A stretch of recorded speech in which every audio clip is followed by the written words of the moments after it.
What's going on, guys? FitNFat Movie here.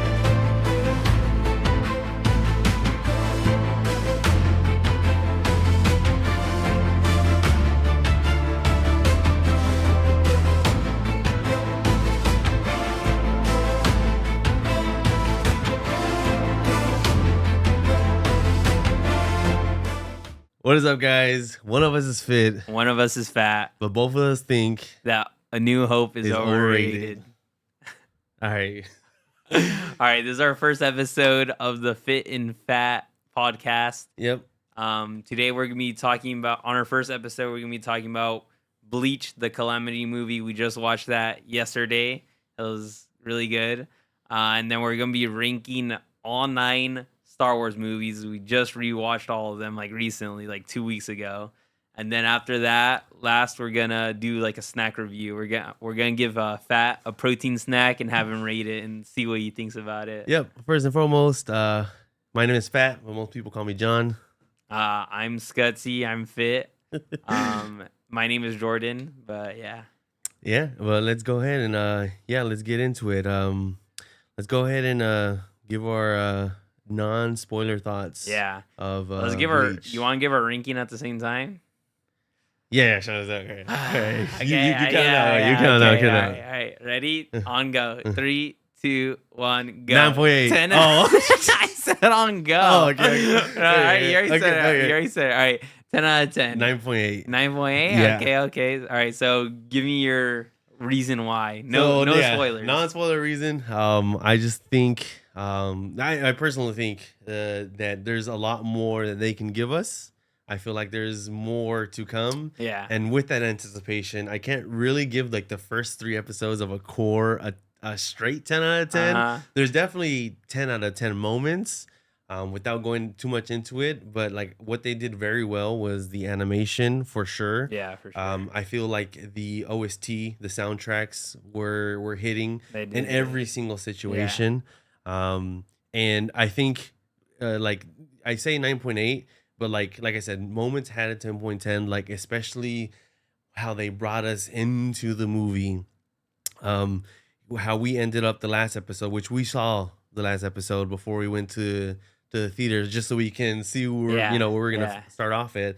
And the way they introduced it was crazy. Yeah, like it wasn't like a recap or anything. Yeah, it wasn't a recap. And we'll talk more about that. That way you guys can see it for the first time yourselves. But yeah, that's mainly my reason. Your 10 out of 10. What does that come from? For me, it's just like to start off that strong, like on a new core for the final, like the final last core. Mm-hmm. Like to start off that strong is like insane. Like the animation was there. Like you can't be like, oh, I wish I had better animation. That's like the best it gets when it comes to anime. Like the quality was there for every single scene. We got action like right off the bat, and we got a lot of story in it. But yeah, I enjoyed it like throughout the whole thing. Like there was no boring scenes for me. I wasn't like, oh, why are we getting this? For me, it was just like everything that they showed like meant something and it mattered a lot. So like I would go back and rewatch it again easily, like 3 times over. So like that's like a 10 out of 10 for me. I know, and I know for you it was most anticipated because you waited like the long 2 years because you were into Bleach way before I was. I mean, I was recently introduced to Bleach. Yeah. And I watched it with the way it was meant to be watched. Mm-hmm. And I know a lot of people, the thing that they say that is bad about Bleach is the filler episodes. Yeah. And I think just people have to realize that when something's doing so well, it's just going to keep making, episodes, regardless of if it's caught up to the manga or not, Yeah. And if we can watch stuff the proper way, and we'll get into this when we're doing our rankings for Star Wars. If you watch it the proper way, I feel like you get what you need out of it, and like you can kind of ignore that there is filler episodes. And if you're like a true Bleach fan, you can like sit back, relax, and watch those filler episodes if you want to, but not necessarily, they're not necessary. Yeah, I mean, if you look at all the big 3 or like the oldest animes, like literally One Piece and Naruto, they all have a lot of filler, but people skip those and choose not to talk about those. So for me, it's like you do the same thing with Bleach. Like you just skip the fillers. It's just like one filler arc and then a couple later. But I mean, for me, I think Bleach is the best out of the big three. For me, it's my like number one anime other than Dragon Ball. And I think Ichigo is like the best main character. Like he's my favorite character out of all of anime. I mean, I couldn't regarding the big three, I couldn't finish Naruto because of the pacing. The pacing was like super bad, and like I got to like the middle of it, and I was just like, this is not for me. And I, slowly started to get into One Piece, and then the live action came out, and I'm like enjoying the live action for sure. And now they're, saying that Wit Studios is, redoing it. And, remaking and it. also getting rid of all that filler, And that just shows like the fact that they need to get a remake, like One Piece needs to get a remake for it to be good and for to have people watch it. That shows that how much filler there is in One Piece and how bad the pacing is. But nobody chooses to talk about that. Like everybody still glazes it, which is dumb. Like I think Bleach is better already. All right. Well, well, I mean, another like no spoiler thing. Another thing that I wanted to talk about Bleach is I feel like the comedy was there as well. Like I feel like there was a lot of like funny scenes, and it definitely wasn't forced. Yeah, it didn't. It doesn't, for Bleach, like the comedy always hits. For me, like it's actually funny. Yeah, it never felt forced. I never thought like, this is like a Disney. Yeah, like it was always like a funny remark from like Urahara or and just like not even like trying to be funny too. Yeah, sometimes just the like lines him. But yeah, I mean, we could get into spoilers now if you want. All right, well, we're gonna get into spoilers for Bleach, the Calamity. Yeah, that's core the 4. Yeah, core 4, the Calamity. So if you don't want spoilers, go ahead and go watch it, come back, and then you guys can come see what we thought about it. Go ahead. All right, so I mean, starting off with the spoilers, I think my favorite part, what we have to talk about, is Urahara's Bankai. That's like the biggest part of these 3 episodes. After this whole time, like they've been teasing it a little bit, and then like we finally get to see. I mean, first of all, we get to see him in a like action, like actually like fighting with his Zanpakuto. And I mean, the first time we see him fight, he pulls out his Bankai, which is insane. And I was a fan of the design of it.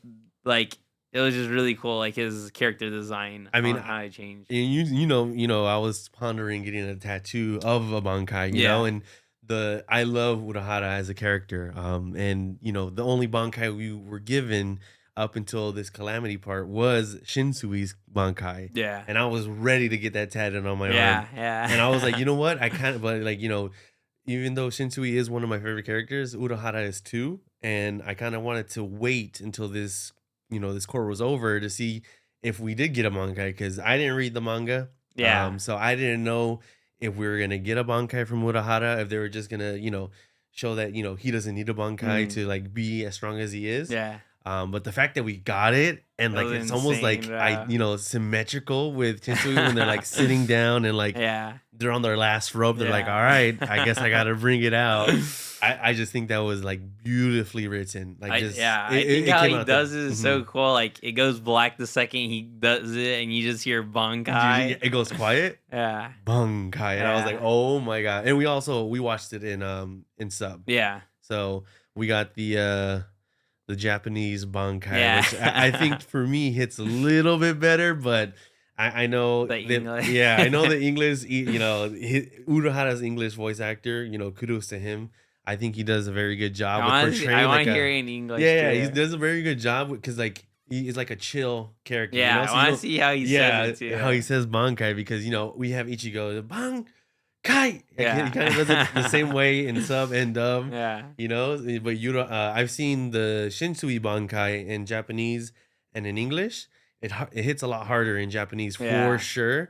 And then because like it's that chill voice, relaxed voice, because they know that they're stronger, they're just kind of like just relaxed about it, But yeah, great scene. Yeah. I yelled. I think I was the loudest. I was the loudest one to yell. Like, bro, I'm pretty sure people were mad at me at that theater. I think I don't know about the guy next to you. I don't think he would be mad at you because he was when Ichigo smirked, he's like, I was like, bro, I swear, he was like a dumb actor next.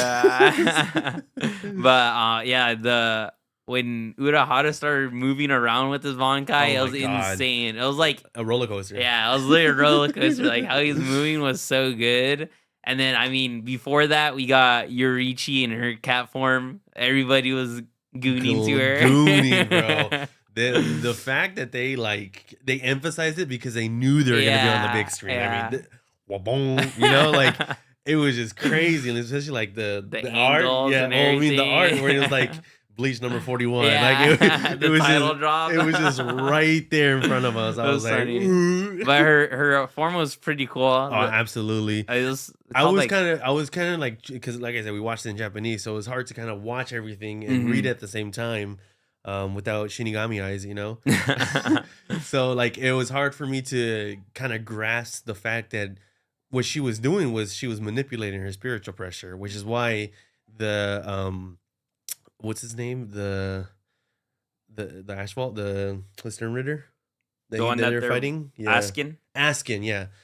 Askin's whole thing was, you know, the more you hit me with spiritual pressure, I can reject it, essentially. The lethal dose. Yeah, exactly. And the way that she was like manipulating that spiritual pressure based off of a serum that Urahara created that he thought might work is just insane. Like it's just Urahara crazy. Just carries, bro. Literally. But yeah, her form, like the animation of it was like really cool. Like it was very intense and like a lot was going on with all the explosions. It was pretty cool. I thought it was gonna be her Bankai, but it's just like another form she has. Exactly, and I think it ties into like her animalistic, when she switches when into she's the a cat. Yeah, it was cool seeing that. Yeah, and it's almost like an overline, another like underlying. Maybe this is not what they meant, but this is what I took it as. Is that when she gets into that form, that beast kind of form. He's used to human spiritual pressure being, his way to like counter-dose, and she was bringing animal spiritual pressure into the mix, and he just couldn't compete with that. He was getting tossed up for a while there, And then because how Moy said that he didn't like how Urahara's Bankai didn't finish or like one shot him. I don't have any problem with that because like. No Bankai is gonna be like a one-shot thing, or is gonna be like overpowered, broken. Like it never has been. Yeah, that's the thing. When have we seen if somebody one-shot has Bankai? a Bankai like that, then they'll use it instantly, right away, every single time. Even Yamamoto's Bankai, for what it was. Obviously he killed, but like it wasn't like he had to use his west, his south. He had to use all forms of his Bankai that he's learned, and to finally defeat a mimic, basically, and it's like, if he was going versus the real Yhwach, would it have been a one shot? I don't think so. Yeah, I don't think it'd be a one shot. And Yamamoto's the 1,000-year person, like he's been training his whole life with this one Bankai. So like the fact that people say that it should one shot, it should be out of the question. Like I don't think they could have done it better. Yeah, because like. I mean, that's not to say that his Bankai didn't help him win. Like, that definitely did help him win. Like, it helped him, like, move around and, like, deal some damage to Askin. And that made him, like, go all out, too. It's exactly what I thought about the Shinsui Bankai. It was almost the perfect Bankai to go against the opponent that they were given. Yeah. I mean, Shinsui was given a freaking god. Yeah. And over here, we're given a person who can literally counteract spiritual pressure being... forced upon him, and like this is what these guys work off of. They work off spiritual pressure, that's what they use to kind of guide. It's almost like the Force, it was what they use, and this guy has like a cheat code to it basically. And the fact that it worked perfectly against like, when I swear when he got his eyes taken out, I was like, oh, he's done. I was like, bro, we're getting another eye patch. Like, what the heck is going on right now? Yeah. And then he's got sewed up. That was beautiful. And then to have Grimmjow be the one to finish him off, dude. Because like when he's like, oh, you kept saying that we can't escape from here, but you never said that nobody could enter. And then like it shows the guy like just a hand go through his heart. I was like, who is? I didn't think it was Grimmjow. I was like, who could it have been? I thought it was gonna be like one of the dads or one of like the other captains that are like just like floating around, because when he said that, like my mind literally went through all the options of who it could be, and Grimmjow was not one of them. Yeah. But I mean, I like that was Grimmjow. You know, he's ruthless. He just grabbed his heart and just ripped it out. And he started stomping on him too. And then, I mean, it ended us off in a cliffhanger with that fight, kind of, because everybody starts getting crushed inside the gift ball. And then we just get left off with Nell. I mean, she's gonna save them because there's no way all three of them die in there. Yeah, there's no way. Yeah. So like, I don't know. We'll have to see what happens, because if it's like down to like, I can only save 2 of the 3. Is like, who's she gonna save? Yeah. I think Yoruichi is definitely gonna be saved. It's just a toss up between Grimmjow and Urahara. Urahara seems incapacitated, so he's not gonna have literally a voice to say, you know, take me or take him. Yeah. So if it comes down to like only 2 of us can be saved, Grimmjow's gonna be like, nah, go get him or something like that. I think we're gonna see a sacrifice play from Grimmjow. I mean, that would be crazy. That would be like almost for me, because I love Urahara. I'd be like perfectly written to have him be like as a hollow, you know, like hollow, like, you know, even though they have, you know, we've learned that yes, they do have feelings, but they're known to like not show emotion, not have emotion as hollows. But like obviously we learned over the course of like all the what we've seen in Bleach that they do have emotion. They do have some sort of feelings, whether it be anger, whether it be, you know, just nonchalantness, like number 1. You know, I feel like we're gonna see a sacrifice play from that would be cool. I didn't think about that. I thought it was like, as soon as Nell breaks through, then like the whole thing breaks or something. They all get separated. But it's like freaking like JJK? A domain, domain like that. That's what I thought it was gonna be like. I know. It could be like that. That would be cool if they do it like that. I feel like it is. I feel like it's you know, getting us because it already pulled us emotionally to see that Urahara is like on the ground and like his Bankai disappeared. You're like, oh shoot. Is this the end for him? Yeah. You know, I almost got choked up because I was like, bro, he's gonna die. I was like, we just saw him do like the most craziest thing, and like his explanation about like death and like being prepared for it, and like different levels, and like he was just trying to, you know, the what was his name? Askin, how he was telling him, oh, I thought you were prepared for everything, you know, and he was like, duh, like, you know, like I like that explanation of like his thought process of being prepared for everything. Like you have to think about everything, like death, who your opponent is, and then like why he brought Grimmjow, like because he's a hollow, and that's Quincy's like poison. They're poison, which is, it was cool to see that. And then I mean, what was I gonna say? It was something about that fight.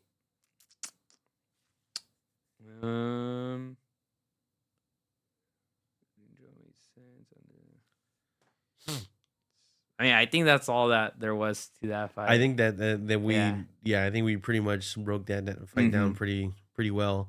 The intro, which I have been like begging other animes to do, looking really at cool. You, My Hero Academia, that everyone glazes so much, was just how they showed the last episode into this new episode that we were introduced. Was we saw the fights at a different angle, and they were going from one fight to the other seamlessly. Yeah, that was so clean. The camera was panning. It went from like where you know the world that they're in starts, went in, showed the first fight we were dealing with, gone to the other fight, went into the other fight, and like just the animation in that was really cool. Was absolutely beautiful. I never seen an anime do that before, and I've always wanted, like, especially like these big fight animes like My Hero, where multiple fights are happening at once. We saw it a little bit in what I believe is an underrated anime, which is God of High School. We saw that a little bit in one of the last episodes where we're shifting from the fights. It wasn't as seamless as Bleach did it. They did it perfectly, but like we're like going through the fights. Like we saw each fights as opposed to like fight, stop, fight, backstory, stop, you know? And this one was like, it was just seamless. Yeah, I mean, and then another major thing that happened in that episode was we got Ichigo versus Yhwach. He finally got to confront him, like after finding out what like his mom's backstory and like that he's the reason she died. Mm-hmm. So you definitely saw how angry he was like going into it because he just like rushed in blindly, which was really cool to see because an underrated part of that episode out of all that, like that whole movie, Mm-hmm. I think that's one of my favorites is like when he's fighting Yubaha, you see like Ichigo starts to cry and Yubaha's like, oh, why are you crying for her? Like she lived her purpose. Her purpose was just to be alive for you. And like, you know, like saying that, like that was her only purpose. And like just saying like, why are you mad that I killed her? You know? Mm-hmm. I mean, I think that means a lot because that shows the character Ichigo is. And like, that was his main motivation from the beginning because his mom died. But like, he's the one that kills her, you know? And it just shows like how much emotion he has and how much anger he has for Yubaha right now. And I think I saw that the most with what I believe they put this person in the perfect position was Orihime, just like his support character, which I feel like that she had played a very strong role in that whole scene because she was there for him, and the fact that she saw his emotions and she saw him almost rush him in anger, not knowing what was going through his mind because Ichigo, we found out like he was thinking throughout that fight. He wasn't rushing blindly. Yeah. He was, trying to unlock his Quincy powers. The Quincy power and then get to the position where he transformed into that half hollow. Yeah. Is there like a name for his form that he just took? Is it just half hollow? They call this one is called Horn of Salvation. Horn of Salvation. So like he was fighting him enough to get to that point. I feel like because like obviously he can't just turn into that form. I assume it's almost like taking in on hits and hits and hits and hits until you could get to that. And the point where she didn't understand if he was rushing or not, and she pulled at him and grabbed him, and like he looked at her, and like at that point she knew. She was like, "Oh, he knows what he's doing," But like the fact that she was there, not as only as like emotional support, but just to like just be her number one, basically. Yeah. Well, I mean, I like the part where he's like he gets knocked back, and then she protects him, and then gets overwhelmed with spiritual pressure, but then like she stands up and like pushes against it and is like playing a soundtrack. It was like really good. That was a really good scene. Because it also like character building, not character building, like almost like it kind of completes her as a character because for the whole series, it was she has a very overpowered power, which is to reject and nullify spiritual pressure and heal. And for the most part, she was kind of useless. Yeah. She really couldn't, like she blocked one thing and then that was it, Yeah. Here she was blocking waves of things from Yubaha, and then Yubaha's like he's the strongest right now. He's the guy. And she's blocking him. She's healing, she's blocking, she's healing, and she's rejecting it. And I feel like that scene alone kind of, pushes her to this is my character and I can actually help you now. Because like in the whole anime, she's been wanting to help Ichigo during fights, but she's like never strong enough, and she like it's always Ichigo having to protect her. But then this is like the first time where she protects Ichigo and does her job as a support, which was really good. And as a side note, right, about characters being placed where they're supposed to be, Chad be going against the statues. I mean, that's the most Chad thing. Ganju helping him. Helping. Like, I feel like they have them in a perfect spot because, I mean, you can't just overpower Chad in the last court because you want to, Chad has also been a support character who I think is underwhelming at times, He does have his moments where he comes in clutch, but I feel like every time he just gets whooped. He gets whooped, sorry for any Chad lovers out there, but like his character is just like he's supposed to be strong and he's weak. At least he's portrayed as strong. I understand it though because he's a human. That's true. He's not born like a soul reaper. Yeah, he is a human, but like it's almost like they're trying to write him like he can compete with the big dogs, but he can't. Like when he tries to fight Shinsui. Bro. Soul Society arc. And then the number 5 in Hueco Mundo, no Rancor, bro. Yeah.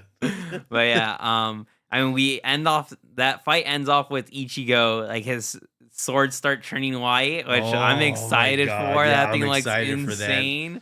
And then his horn of salvation comes out.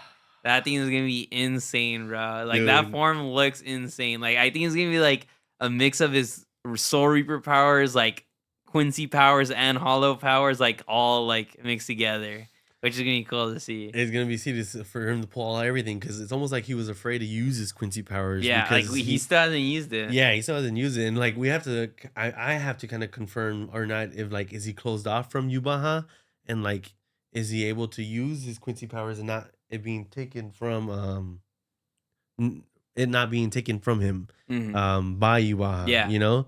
I'm pretty sure you can't take them away from Ichigo, because his Reishi, I think, is protected. It's protected, right? Yeah. So maybe they add that into like one of the things where like, oh man, like he gets his overpowered form, and then the way they strip that overpowered form is by stripping his Quincy power, and now he has to deal with everything else. And maybe he gets help from like Ishin at that point or something like that. I think it would be cool if we see Ichigo use a bow with his Quincy powers. Oh my! I didn't even think of that, bro. Imagine I didn't him even like think about that. If he's like if his Zangetsu gets like broken or like he can't use it, then he pulls out a Quincy bow and just starts using it. Bro, that'd be insane, bro. That would be insane. Because I mean, we still haven't seen him use his Quincy powers after unlocking them when he found out that old man Zangetsu is Yhwach. I think another reason for my 9.8 was that I was going into the movie expecting the visors to pop the fuck up. I think Shinji, like, he popped off. Yeah, he did it. It was cool seeing his Shikai. His Shikai, yeah. It was absolutely beautiful. I just think that it was just like a quick scene, you know? I didn't expect them to do much because they're going against Gerard, who's the miracle. The miracle. Yeah. And like, I'm pretty sure I didn't expect them to win because I'm pretty that like in the manga they don't even show up the visors. Oh, that's interesting. So it's just like a little thing to give us. That makes sense. Yeah, that makes sense. It's almost like the roars of Maru fight. Yeah, just to like give it to you. Just give it to us. Okay, so it was cool just to show them like work together, show that they still have their visor mask, but it was just like.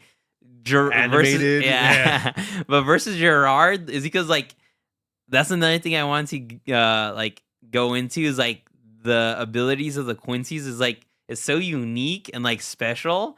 Like they finally explained his ability, which is the miracle, and what it does is like he manipulates reality by getting the manifestations of like people's thoughts around him. Like if it's hope, fear, or just their thoughts, like he turns it into reality, which is broken because like it's almost like Grammy with imagination, the guy that Kenpachi beat. It's almost like that because it's like turning anything into reality. So it's like he's literally immortal and he has regeneration. So it's like, what can you do against that? Exactly. And I think this one's a bigger threat because unlike the Kenpachi versus him Grammy fight, he can't just slash him up because he's going to get bigger. And like our Bankai spammer said, that he's going to fall off and he's going to break the reality, you know? So they have to really carefully figure out how they're going to manipulate his miracle, you know?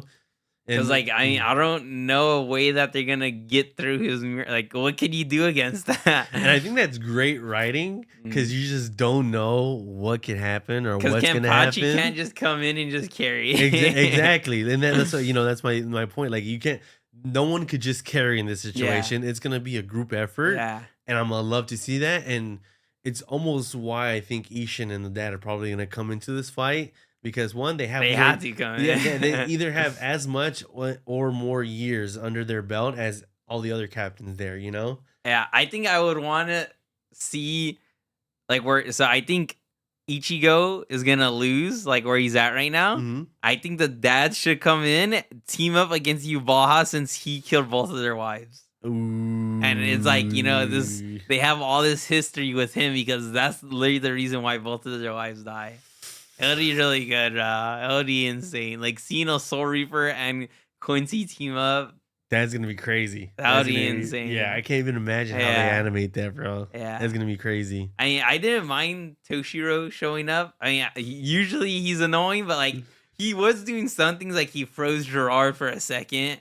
He was also in a different state. I think he's still in that like dead guy back to life kind of state. Could be. He felt more like calm. Yeah, more he wasn't calm like charging in or exactly. anything. And he's also like more composed as well. Like he wasn't like his usual Toshiro self, Yeah. But yeah, and then I mean something that they revealed that was like a big reveal, I guess, is that Yhwach, Yhwach told, was it Yhwach telling Ichigo, or was it Hoshvaltz or Jugo telling Ishida that Ichibe's actual plan, the captain of Squad Zero, was to replace Ichigo with the Soul King. So I don't think that's gonna go through and happen, because I can't see that actually like Ichigo becoming the Soul King. But it makes sense that he wants Ichigo to become the Soul King, because he's literally everything, every race, and it makes sense. But it's like, I don't know, it makes you question like if he was actually like doing it just everything for himself the whole time. Who? Ichibe. Oh, like a selfish, like training him because it's kind of selfish, because he's not thinking about like he's not asking Ichigo, oh, do you want to be the next Soul King? Like it's like he was gonna make him like fall into it.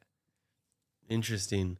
That's a definitely interesting take. I mean, it could also be, the Ashval trying to get into Uryu's head, but it was Uryu and Ashval who were having the conversation. Which, by the way, that back and forth with Uryu predicting what Ichigo was gonna say, and they they kept showing each other's fights. It was like a back and forth, which is beautiful, because we've seen, it was always Uryu and Ichigo.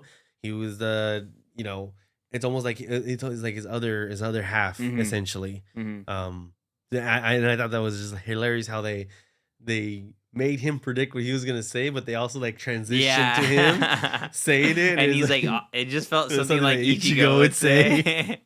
But yeah, I mean, also Uryu's and Jugo's fight, or Hoshvaltz, that fight was insane, dude. Uryu was like doing stuff I didn't think he was capable of. Maybe it's like the boost he's getting from when he got the Yhwach blood or whatever. But like this guy is like for the longest time, I thought him skating around was the best he can do, And like here he has like freaking Valkyries of freaking arrows going all over the place, commanding him to stop, commanding him to go and twist. Like, and that scene of Jigo jumping off his arrow to get to him because he goes in midair. Yeah, he's definitely a force to be reckoned with. He's. I don't see Uryu winning that fight. No, I mean I don't know who's gonna take him down.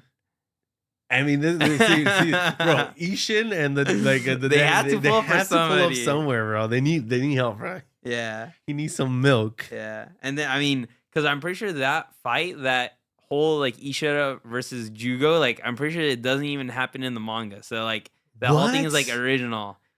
Yeah, that's insane. Because like this whole last part, I'm pretty sure it's like more than 50% is gonna be anime original. That, bro. Like we're getting fights that don't even happen. Which is insane. Crazy. Dude's cooking as we speak. Yeah. This dude is cooking as we speak. But Thank you, Tite. Yeah. Yeah, that whole thing for me was just a 10 out of 10. It was just insane. Like I'm excited for it to finally come out. It's coming out July 25th. I don't know if we're gonna have to wait 3 weeks to like get to the 4th episode, or if they're releasing it all together once, week 1. We'll have to see. What's another anime that had a movie and then episodes right after? Was that JJK? Is that JJK? But I think because we got 2 episodes. I'm pretty sure, and I'm pretty sure they did week by week. Okay. It wasn't all together. And I'm pretty sure I know the answer to this, but you saw the Chainsaw Man movie in theaters. Obviously, you saw Demon Slayer in theaters.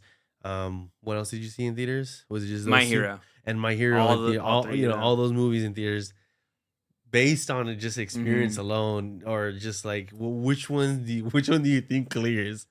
I mean, for me, I'm biased because Bleach is my favorite. So I think for me, like finally getting to see Bleach in theaters, like on a big screen, like that was just a whole experience for me. Like that's my favorite experience I've had so far. But I mean, it's also like unfair to compare like because JJK, I saw the 2 episodes that released for season 3, like the Calling Games, but then there was also the actual movie, the JJK Zero with Yuta, his backstory, and like that one is supposed to actually be a movie, but then we're comparing it to like things that are supposed to be episodes, you know? So some things might not flow together because it's episodes, not like a whole movie. So I mean, but I'll still say Bleach because like what happened in those 3 episodes were insane. And then yeah, I think under that I would put Chainsaw Man because that's an actual movie. Like it's not like episodes put together, and that's like it feels like a film, you know? Okay, yeah. I see that. I definitely see that. I mean, personally, I saw not those movies in theater, but I saw them once they got into Crunchyroll. And I did enjoy Chainsaw Man. Like, I thought it was a beautiful movie for sure. Yeah, for sure. But I think I agree with you that you can't really, it's like apples to oranges kind of thing. Because each episode has like a beginning, middle, end. If you think about it, it continues on, but it's like a and it's like beginning, middle, end, beginning, you know? Because like some like episodes end off on cliffhanger, so it felt like some you could definitely tell like I think this is where it ended, and then this is where it continued. So I definitely get that notion. But as far as like just experiencing it in the theater, I think it does put it at the movie level, if not better, like you were saying, because it. Just seeing it on the big screen, and then, at least our theater, it felt like there was like a lot of Bleach fans. Yeah, there was a lot. I mean, we saw that Uryu cosplay guy pulling up, bro. That dude was like, cosplay out. That was cool.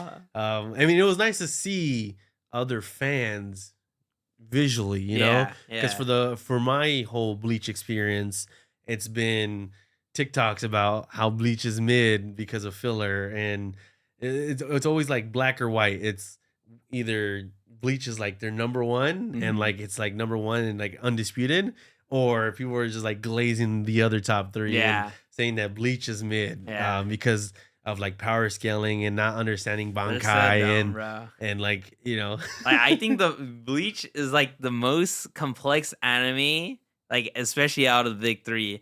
I think no other main character is as complex as Ichigo when it comes to like backstory and like just like how deep his feelings go. Like he's not just like, I don't know, he's so different from like the other main characters. Like he's not just like a silly, goofy, like he doesn't feel overpowered as well.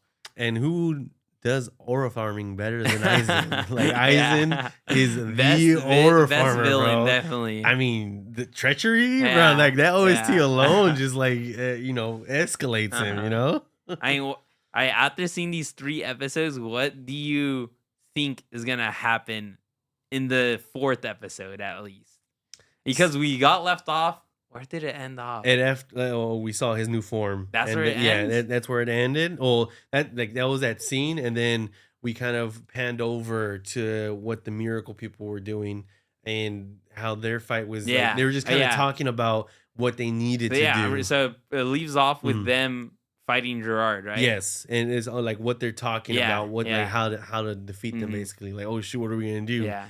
So in the next episode, I'm thinking it's gonna be heavy on the Gerard fight. I think because they just introduced that. Exactly. I don't think we might get a pan over to Uryu and Ichigo again. I don't think it's gonna be as much as we saw in the first 3 episodes. I think we're gonna get like a beginning, middle, end climax to the Gerard fight. Because I feel like this is where Ishin is gonna come in. I feel like for Gerard. Yeah, I feel like I almost feel it in my testicles that this is gonna happen, bro. Like I feel it, like. And future podcast when we're rating the episode, and I told you so. But yeah, that's what I'm feeling. I feel like we're gonna get a Gerard. Yeah. So for me, I think in episode 4 we're definitely getting that Gerard fight because they just introduced it, and that's what it ends off with. Do I think it's gonna end in one episode though? It's like, because I definitely see that those 3 defeating them with like teaming up and everybody just combining their Zanpakutos together, you know? Right. I mean, I definitely see them defeating him as well. I don't think it's gonna finish in that one episode. Mm-hmm. I think it's gonna be like a 2-3 episode excursion. Because he still hasn't awakened, right? No, he hasn't. So, He's just using basically his Shikai right now. Yeah. So it's like we still don't know what he's gonna. Yeah, so he still has pull that out. too. So it's like I don't think that's all gonna happen in one episode. Bro, we're gonna get a Ishin Bankai. I'm calling it, bro. Versus Gerard, Bro, though. I feel like I see the dad's pulling up for Jugo or Yhwach, one of those. that I guess aesthetically or symmetrically, or I don't even know what the word would be. I guess writing right, like for the story, Mm-hmm. I think that might happen, but at the same time, I feel like it might pull away from their victories if they do that. No, I don't think so. I guess we have to see. We have Yeah. to see because, like, I don't know, like, Daddy coming to the rescue is like not a good vibe. I mean, if Aizen comes to the rescue, Because I don't think they're gonna defeat him, but I think they're gonna go there and like deal damage or like do something to help Ichigo. Okay, yeah, okay. In that case, then I changed my answer. Aizen might pull up for the Gerard fight. I think he's gonna pull up with. For Gerard. Yeah, What Jugo? Like listen- Aizen. No, Aizen would clap Gerard. Aizen, if he pulled up, he's soloing Gerard. Right, he either has to go against Jugo only because he also has the almighty power, which is yeah, that's right. the power, Mhm.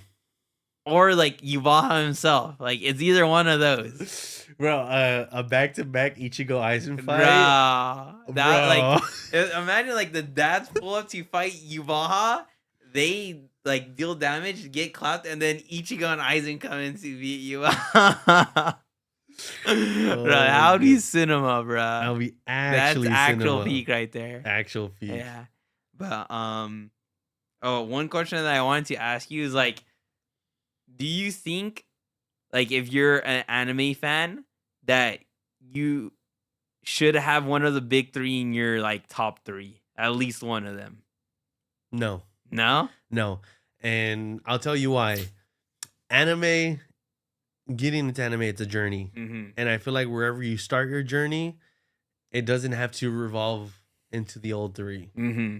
And we'll get into that with Yeah. our Star Wars ranking. Yeah. But obviously, you can have new anime in your top three because you don't like the animation of like 2000, Okay. 2015. Yeah. I don't think it's a bad take to not appreciate the animation back then. Like if someone was like, if you just got a girlfriend, you're in anime, and girlfriend's not into anime, Mm-hmm. and you introduce her to anime, you would want to introduce her to like a Bleach or a Naruto or a One Piece, but then you tell her, oh, it's 1,000 episodes.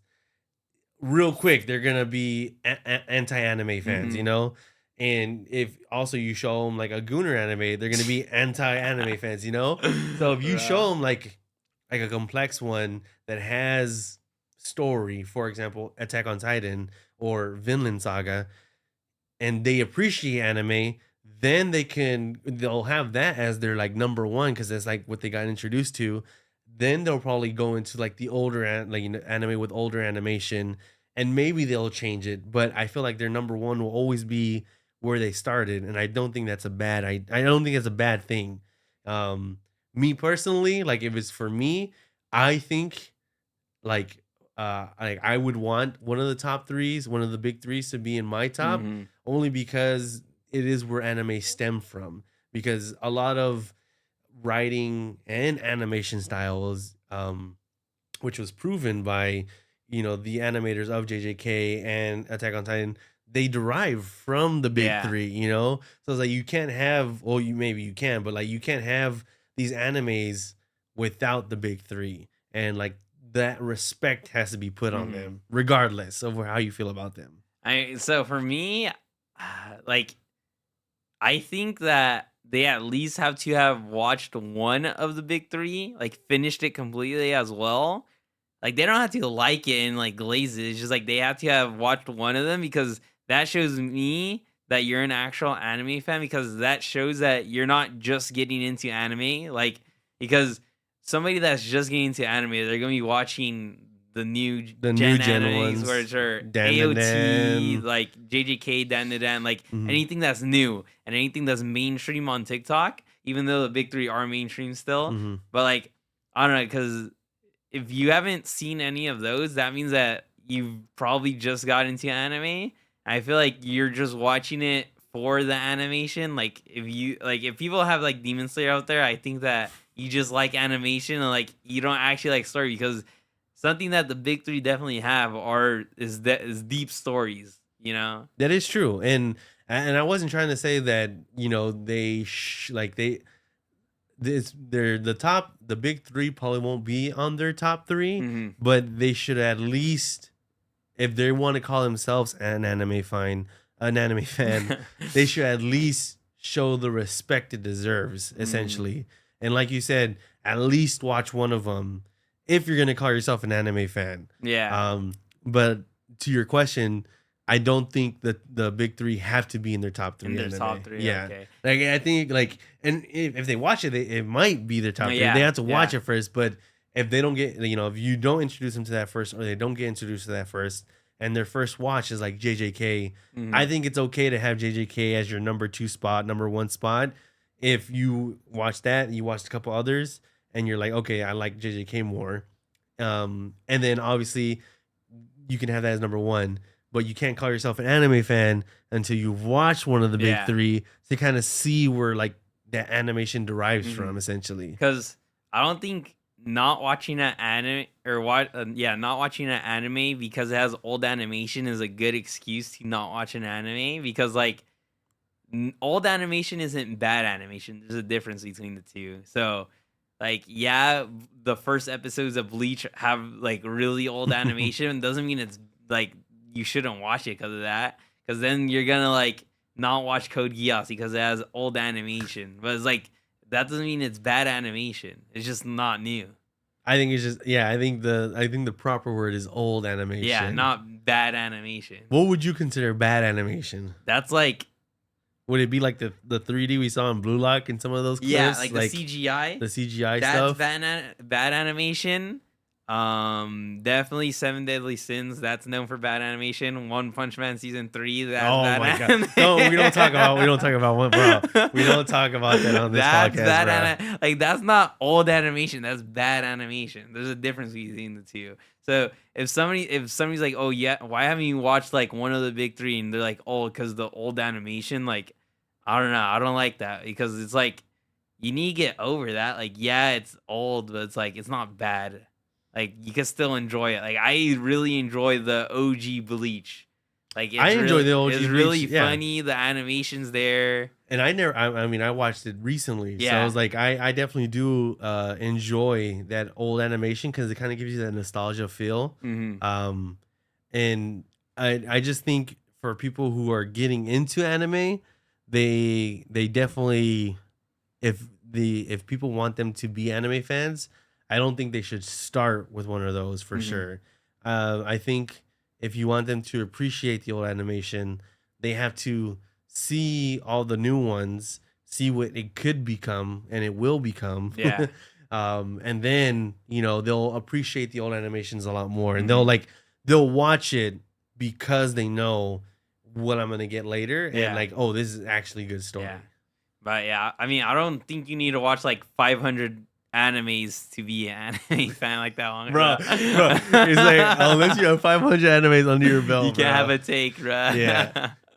But yeah, I mean, I don't know if you want to talk about Dr. Stone, the final. Oh yeah, we just watched the final episode. I mean, it was kind of a mistake to watch it after Bleach because we saw like the difference in like quality. But I mean, Dr. Stone is finished. His last episode was on Thursday. You want to give a rating at the same time, or okay? Okay, wait for the episode or for the anime as a whole? Let's do anime as a whole. Do anime as a whole. All right, ready? On go. All right. Yeah. All right. Yeah. All right. Ready? 3, 2, 1. 8 out of 10. You said go. 8 out of 10. I'll give it a 7.6. Oh, we'll work on that. You said 3, 2. You said on go 3, 2, 1. Wait, You're supposed can I to tell you go. something? I'm more of a 1, 2, 3 kind of guy. I seen that. That's so funny. But yeah, I give it as a whole a 7.6 out of 10. So I think seasons 1 through 3 are really good. Like that's a solid 8 for me. Like I love my favorite season is probably I think it's season 3 where they go to that island and that's where the Medusas are. And then like everybody gets frozen there again, and then the finale's like Senku versus that evil chef guy. Mm-hmm. You know, and then they do the play where he throws it up and he does accounting. Yeah, that's probably my favorite season because I remember like when everybody gets frozen again, we're like, how are people getting like petrified again? Yeah. Like what's going on? And then we get like the whole story about the Medusas and stuff. So that's probably my favorite season. And I would give like season 3 and before an 8 out of 10. But I think that last season, or I mean, because it was like the last half of the season, because I remember them, like the part up until they become friends with Zeno is good. Because like the part where everybody's dying and like, you know, they do that sacrifice play where he has the watch in the thing and like it petrifies everybody. Up until there, it was really good. Like that was an 8, but then it becomes like a 7. And it finishes off as a 7. I think you're just a Suika hater, bro. Yeah, I am. I hate Suika. No, I mean, I think I agree with you, but I also, to that note, why I give it an 8 out of 10 is it's because I feel like all the high moments are like a 10 out of 10 for me emotionally. Like when they first built the phone. Yeah. And like he hears really it, like yeah. I like tears. Yeah, I've teared up multiple times. Yeah, and I want to give Dr. Stone the respect it deserves. Because I also love like the OSTs that they too. Like, you know, it just feels like super nostalgic, like almost like you're playing Minecraft, and like, you know, it's like that kind of building, you know, that world building kind of OST. But yes, this last half of the season that we just watched, it did dwindle down, and I think a big reason, which I mean, it's like the whole reason, but like the big reason for that is like we were loving the fact that we didn't know what the Medusa was, and we wanted to figure it out. We wanted to know what it is, what's going on, and that what's going on kind of understanding kind of like compelled us to keep being excited for the next season of Dr. Stone, the next episode of Dr. Stone, because we're gonna find out. Yeah. And once we found out, it was like a 6 out of 10 explanation. It was like okay, all right, like, you got me. Like you got me. Okay, I guess that makes sense. But it wasn't like a plot. It wasn't like satisfying. Like, it didn't feel satisfying. And like now that we know what it is, and that's what it is, like all our ratings are askew now. You know, like I just felt like it wasn't a slap to the face, like by all means, but it definitely was like a.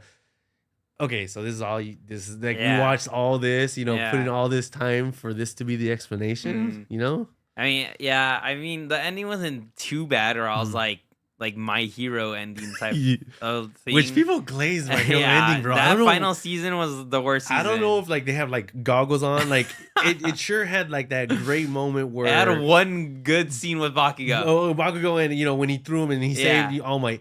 But like that was the only, everything else was like backstory, and like, and Bakugo versus Shigaraki was the worst fight ever. It should have been the best fight in the whole anime, but it just wasn't. And I don't know how people can glaze that last episode. I just don't know. I don't know. It was a lot of stop and play motion, and they had the opportunity to give us great animation.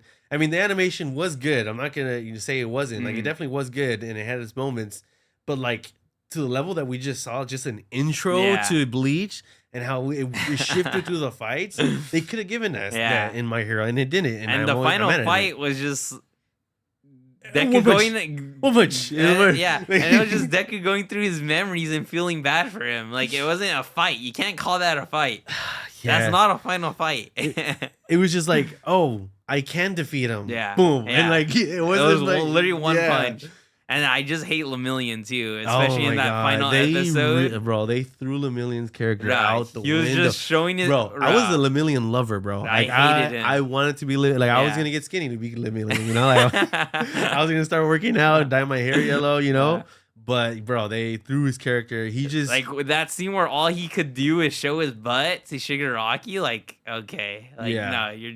And people called that peak. People called that peak. Was so stupid. People said that was peak comedy. It's like the final battle, and all he does is show his butt. I didn't even laugh at that scene, dude. It wasn't funny. I almost turned it off. You know, I almost turned it off. Oh yeah. Back to Dr. Stone. Yeah, I mean, yeah, it was just that final, like half of the fourth season, because I think the season 4 was like 2 halves, right? Yeah. The first half was them fighting Xeno. And that's when like everybody was getting killed, right? Yeah, that's the half that I like. But the part where they become friends with Xeno and they start building the ship and find out why, man, that was like a 6 out of 10 for me, which brings down my score to 7.6. Because it was a lot of like there was like so much tension before, and like the tension just disappeared, and now it's just one goal. And like I said, it was almost like they rushed to it, and like and literally towards the end they wrote like. I feel like I don't see the reason why they kind of like sidelined Tsukasa. Like he went from being the main villain to being like not even a side character. Like he got replaced by Kohaku and Suika, which like he was literally one of the best characters in that show. Like if he was one of the people that went to space, like that would have been like so like strong emotionally, because him and Seku went from being like villains to like that this. And especially since what we saw, Kohaku did absolutely nothing. There was no reason for it to go. She jumped up, grabbed 3 Medusas, and thought that was gonna do something. She did absolutely nothing. And like if that was gonna be like the story, then might as well just have Tsukasa go up. Yes, because it would have been emotionally better, because oh man, these guys were against each other. You know, everyone on this we're against each other, you know? Because the only person that I liked that they introduced was Ryusui. That's when it. He came in, that was like a good one of the high moments. I'm like, okay, yes, that is his character. He wanted to go to space. He wants to conquer everything. That was the best moment in that season. That's it. Literally, bro. It was literally Ryusui. Holy. But yeah. All right. Should we go on to Star Wars? Yeah. Our Star Wars ranking. Our Star Wars ranking. Dun, dun, dun, dun. All right. Oh, do you want me to go first? You want to go first? I can. So what we're doing? We're ranking the 9 movies. Yeah. We're excluding everything else for now. Not Solo, not Rogue One. Exactly. We'll probably touch on those like in a later podcast. But for now, we're gonna, since we watched all 9 movies back to back, in release order. I want to make that known. We watched it in release order. The prequels first, guys. Prequels first. This is not our first time watching it though. Not our first time watching it. We rewatched them. It was my first time watching them all together though, like all 9 back to back. So we're gonna rank them. I'll start off first, and we're gonna go from 9 to 1. So I'm gonna tell you what mines are. At number 9, I have Last Jedi. Okay. Number 8, Return of the Jedi. 7, Attack of Clones. What? 6, New Hope. 5, Rise of Skywalker. 4, Phantom Menace. Ooh. 3, Force Awakens. 2, Empire Strikes Back. And number 1 will always be number 1, Revenge of the Sith. Bruh, I'm surprised that you have Empire Strikes Back that high. All right, so do you want me to kind of like just explain my list? Yeah. Okay, so I kind of want to preface this for the viewers out there. So my rankings come from how much fun I have watching the movies, and rewatchability, and more like emotional character development. Okay. And I might get some slack for that, because they're like, Force Awakens, I was like, no character development. But like on the contrary, I think what Force Awakens has over New Hope, which I think are the exact same movies, just one was made in 1977 and the other one was made in 2012, 11, 10, somewhere around there. Like I get brought into, with Force Awakens, for new Star Wars fans, you get brought into this world with the Force being something you can physically see, with the Force being something you can visually put on a screen and not like it be imaginary, you know? And like I feel like A New Hope, which is why I have it down so much. I think I have a number 6. That's crazy. Is because I think New Hope is just like terribly paced in my opinion, and Force Awaken has like great pacing, obviously because they have new characters. So like each new character you get introduced to, you're like, oh, you're like kind of starting over in your mind, like, oh, new character, oh, new character, oh, so you don't really feel how long the movie is, at least for Force Awakens. And I think Kylo is just introduced very well in Force Awakens. He's the best in Force Awakens. I just feel like it's a very well introduced character. Yeah. Like we had no idea who Kylo Ren was going into this, and boom, he's, you know, the way he's introduced is just crazy. Every other character we got introduced to was kind of just put in front of us. Yeah. Like Luke, he was just kind of put in front of us in New Hope. Oh, he's just like the son of, you know, a person who Darth Vader killed, and you know that's how you know run with the story. Yeah. And you're like, okay, we're kind of getting to know him, as opposed to like Kylo, who comes in, boom, stops a freaking a plasma blast in midair, and as he's talking, holding it, and it doesn't go until he's like, you know, stops holding it, which I think is freaking amazing. Yeah. And obviously Revenge of the Sith, you know, I think is number 1 because of the battles. I mean, the saber battles. I just feel we get more tip for tap for our you know, we go into this battle thinking this is gonna pay out well, and it does every single time. I feel like every lightsaber battle we get in Revenge of the Sith ends with me being like, dang, that was a good fight. Yeah. And it's like the choreography is really good, you know. Choreography. In Revenge of the Sith alone, you know, and it's why I have, you know, like The Last Jedi, Return of the Jedi, Attack of the Clones, A New Hope, all those at the bottom, because I don't think they did lightsaber battles that well. And I also, when it comes to fighting with, you know, force-driven fights where they're moving stuff or chokes or whatever, I just feel like it's either one force or just like not there, or like not enough. And it's why I have, and I know a lot of people are getting mad that Phantom Menace is so high. Phantom Menace introduced probably one of my favorite characters now, other than Anakin, was his Maul. Yes. And I know, you know, you'll dig into that in a little bit, but like we also got like more backstory on Maul too. So it's like, it's kind of like Phantom Menace, I watch it more now for Maul, and like those fights are just crazy, you know. And like Duel of the Fates, baby. Yeah, and it's also like the prequels. Yeah, the prequels, the Phantom Menace, Attack of the Clones, and Revenge of the Sith are the ones I first saw growing up. Those are the ones I started with, and then I watched the older ones, and I definitely appreciate the older ones, because you know, for what it did for the filmmaking industry. Like it has like, you know, huge impact on the filmmaking industry. Yeah. Like you know, what he did with the technology at the time it is insane. Like we're, you know, watching it like that. I just think from like rewatchability and like characters alone, I have to, you know, give it to the respect it needs. And I know I have Empire Strikes Back to number 2, and it is because surprising. Well, and it's because like I had to think about it. I was like, okay, if I am going into this fresh, I you know I know George Lucas wants us to watch it 1 through 9, you know. But more recently, we've learned that people watch 4, 5, 1, 2, 3, and then continue on after that. And it's so that you can have that emotional impact that you find out Darth Vader is Luke's father. And that pivotal moment, you know, if I started everything fresh, it would be a very impactful moment.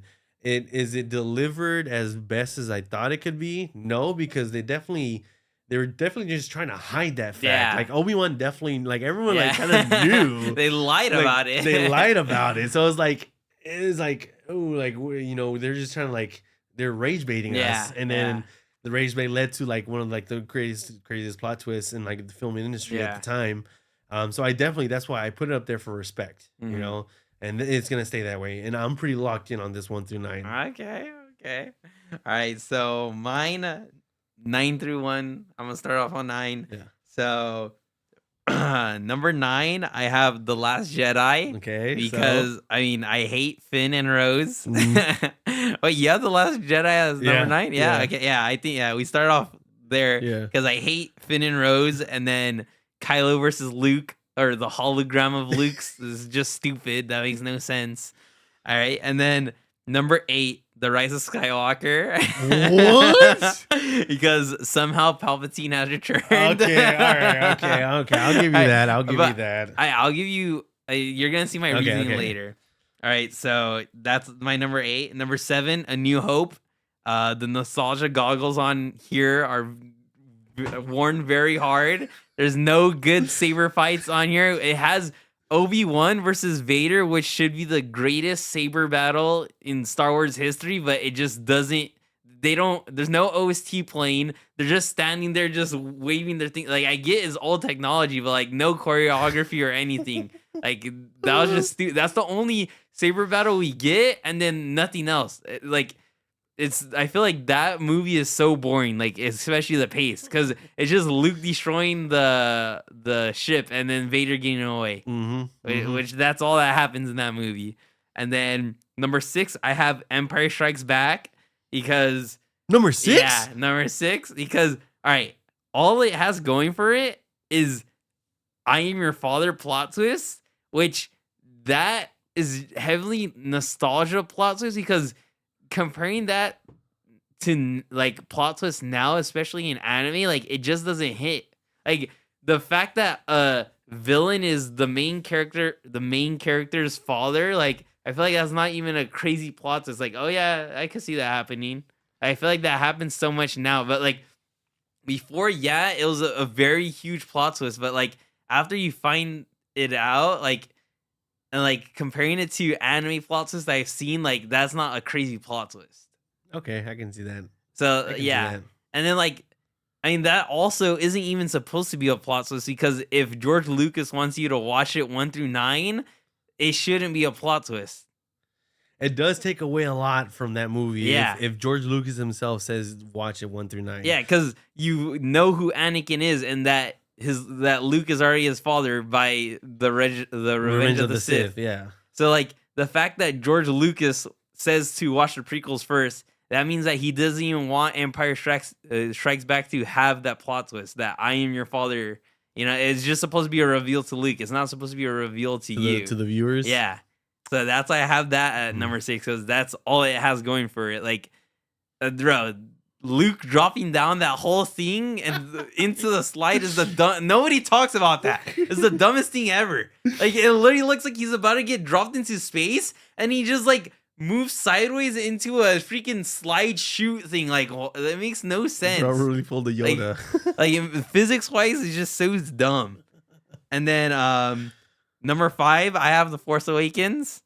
I think it's entertaining. It was fresh. It felt new. It was funny. I think Finn is the funniest in that movie. Like when we first get introduced to him. Okay. He has like funny lines. That's true. That is true. And then Kylo Ren, he has aura when we first meet him. You know, stopping the plasma blast, using the Force, choking anybody and everybody for getting no their reason. information from their mind. Like, bro. So that's why I have The Force Awakens at number 5. And then number 4, The Attack of the Clones, because you have that one very high. Number 4, yeah. Yeah, you have that one number high. Everybody just puts it very low because of I feel like, yeah, the explanation of the clones takes up like the whole movie, like the whole middle of the movie. Like it does feel pretty long, but in that movie we get Anakin and Obi-Wan versus Count Dooku. Even though like they get clapped, it's still cool to see that. And then we get Yoda versus Count Dooku, which is like insane. Like that's probably the only time we see him do a saber fight. Like one of the only times. And we see Mace Windu fight too. Yeah. And then and then the end scene with the clone troopers coming in to save them. That's such a cool scene. Like with all the Jedis there pulling up. Like it was, and then he beheads Jingle Fett. Like how like I don't know. I feel like that's so cool. Okay, I mean yes, but like I just think it's terribly paced. Like it does. Like that the explanation of the clone and like they're trying to fit like a bunch of dialogue to kind of make this movie work and. There's just like it's just so much depth to that, which is why they made the show. To kind of explain everything because a lot was happening at that same time, and it's just hard to kind of compact that into a movie. Which is why the pacing for me is just super off. But it does have high moments for sure. It's just the low moments just drag on. Yeah, because I mean, for me, I never felt it in that movie. Like I don't remember like. Feeling sleepy for the original 3. I remember feeling sleepy for all. Like I kid, like no. I remember watching it. I felt sleepy like for all 3. Definitely, Return of the Jedi. Yeah, right. Return of the Jedi. Is that the last one after Empire Strikes Back? Yeah. That one, I felt like, bro. I felt like, oh my god. And go on with your list. Yeah.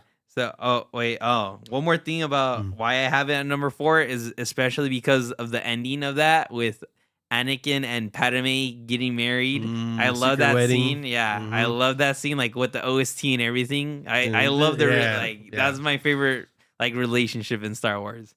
Number 3, the Return of the Jedi. All right, this is the main Ewoks. You're giving it to Ewoks. Giving it to the Ewoks. The thing that everybody overlooks in this movie and why I have it this high is because Vader turning good and showing that like Anakin was still in there in the end is such a huge part because this people forget that Star Wars is Anakin's story. He's the chosen one. So this is such a big part of his story because this is how Vader ends. Like this is where Vader dies and nobody like this is the end of Anakin's story and in the end he's the one that takes out Palpatine, and Luke does nothing that whole movie. Luke is like, bro, you're useless. Like, he barely beats Vader, and then he's getting clapped by Palpatine. He was not standing a chance. He was getting electrocuted, and then Vader has to come back and save him. And then, I mean, like, Luke is just dumb that whole movie. He does nothing. His whole trilogy, he does nothing. Like, at all. He trains twice and doesn't do anything. I don't think it's a Luke trilogy. I think it's not. It's still Vader's trilogy. Yeah, it's a Vader trilogy. Yeah. But yeah, that's why I have that at number 4 because that ending, like that's where Anakin's story ends. And to see it, like he sacrifices himself to take out the dark side, basically. Like, and he basically brings balance to the Force because he does it himself, not even Luke. And then like he has his moment with Luke, like father and son. Like it was nice to see that, you know? Right. But people overlook that. But that's why I have that there. And then number 2, Phantom Menace.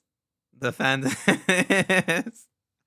Because I have a whole explanation. All right. Phantom Menace is number 2 heavily because of the dual fates, which is Qui-Gon and Obi-Wan versus Maul. First of all, the choreography is like top tier. That's one of the best fights. The OST Duel of Fates hits so hard in that scene, and people don't understand the importance of this duel because it's called the Duel of Fates for a reason. Literally, people don't realize that if Maul doesn't kill Qui-Gon here and he stays alive and defeats, if Qui-Gon is the one that won and like doesn't get killed here, he trains Anakin and Anakin probably doesn't turn bad and go to the dark side because he would have been a better teacher than Obi-Wan because Obi-Wan and him were like brothers. Obi-Wan and Anakin are like brothers, but Qui-Gon was more of a father for Anakin. So like they don't understand that battle right there, that duel is probably one of the most important duels in all of Star Wars for me because it heavily impacts Anakin and if we get Vader and if everything else happens. Like I feel like nobody like that's how I feel. I feel like nobody like understands that. You know? The impact that fight has for the whole series. Yeah. And I mean, people just overlook that and that's literally like the second best fight in Star Wars. But yeah, and then also Anakin racing in the beginning. I love that scene. Pod races is fun. Yeah, It's just fun. There's no way you get bored of that. You don't get bored of that. You don't get bored of that at all. Yeah, but yeah. And then number one, surprise, the one and only, Revenge of the Sith. Bro, Revenge of the Sith. You can't it easily has the best saber fight in all of Star Wars. You can't beat Obi-Wan versus Anakin. Like nothing beats it. Like how they're just moving around Mustafar, floating around in lava, like they're just going everywhere. The emotional dialogue between them too. Bro, there's no way you say the dialogue sucks in that fight. Like it feels like it's so good. It just hits. I mean, it does. I mean, people they try to clown on Anakin's character, Hayden Christensen, for his line delivery, but you got to remember, this guy is a kid who is essentially supposed to be a god. Yeah, he's supposed to be the chosen one. You know, and especially when you start talking about how he interacts with Padme, his lines, his corny lines. Yeah, dude, I think he's supposed to be cringe. He's been head over heels for this girl since he was a kid. Yeah. And he's going to be cringe. She comes at him flirting. It's he's not gonna be chill about it. He's gonna be nervous, nervous and when he's the line where he's oh, making fun of you? No, I'll be way too scared to make fun of a senator. Yeah, I love how he delivers that because it feels like he's nervous because he loves her. Maybe no one who criticizes him. Maybe everyone just gets bitches, maybe they just all have game. Yeah. I remember when I was growing up, bro. I remember when I was growing up, I did not have game, bro. So you're gonna be nervous. I can heavily relate to how he was talking to Padme for sure. But yeah, for me, I don't think Hayden's acting is bad at all. I think it's really good. I feel like George Lucas told him to act nervous and I don't know, just like a little kid almost, Yeah, because he's definitely being coached to say it this way. Because he probably said it other ways. He's like, oh, you know what? Be more be more reserved. You don't have game. Yeah, you're not. But yeah, this is what it means to be human. But yeah. The dialogue, especially for Anakin versus Kenobi, I love every single line they give. I quote it every single day. Very quotable. Liar. Yeah, very quotable. Very quotable. It's so good. Did you hear that they're trying to make episodes 7, 8, and 9 non-canon? Yeah, I heard that. But I don't know how true it is. I've been hearing it around a lot. So and because we also I recently learned, I mean, at least for me, maybe it was news to everyone else, but that George Lucas, his vision for these next movies was supposed to introduce Maul. The Maul, yes. And that would've been so and good. when we we'll go into more depth about the Maul show we saw on the future podcast, but just the character of Maul is just so deep and he's supposed to be it goes there, beyond just being an apprentice Sith, that just comes out. He's I'm pretty sure he's supposed to be really important. Yeah, in the story. Super important. He was literally supposed to be the main villain, which shows he wasn't just somebody from the Phantom Menace. He's supposed to be a main threat. He's supposed to be the almost the threat. He's supposed to be the Vader of this. But yeah, I mean, those are our rankings. I don't think I can argue yours to change it, and you'll definitely not be able to argue mine to change it because I'm pretty set in my ways. I can see how you ranked yours. I mean, I might have some contingencies with pacing, especially for Attack of Clones. Yeah. But I mean, overall, those are our rankings.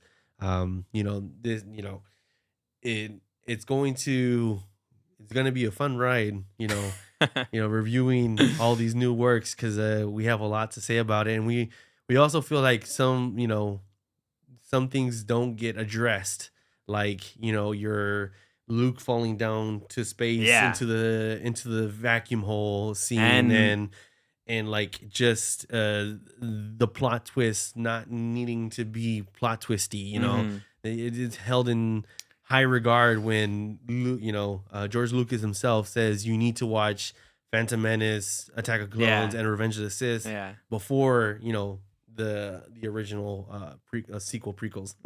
And Mark Hamill's acting being worse than Hayden Christensen. Exactly. All right. Well, we'll finish it with a quick test. If you want to grab the protein bar. We usually do these reviews on TikTok. It's a this is what he's trying. This is what John is trying out. It is a quest, which is highly regarded in the protein area. I mean, I am on like a somewhat journey to get thinner. Slowly but surely. Slowly but surely, trying to get healthier. Just counting my calories first, kind of see what my body takes in, takes out.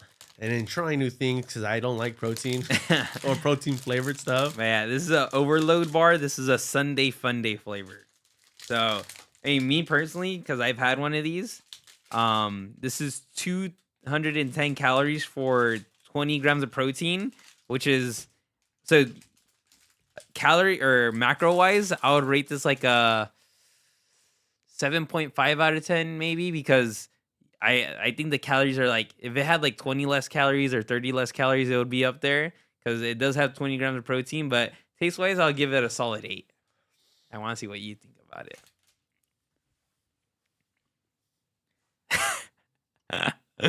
Because it's not like too chewy. Like, I don't know if you get a heavy protein taste on it or not.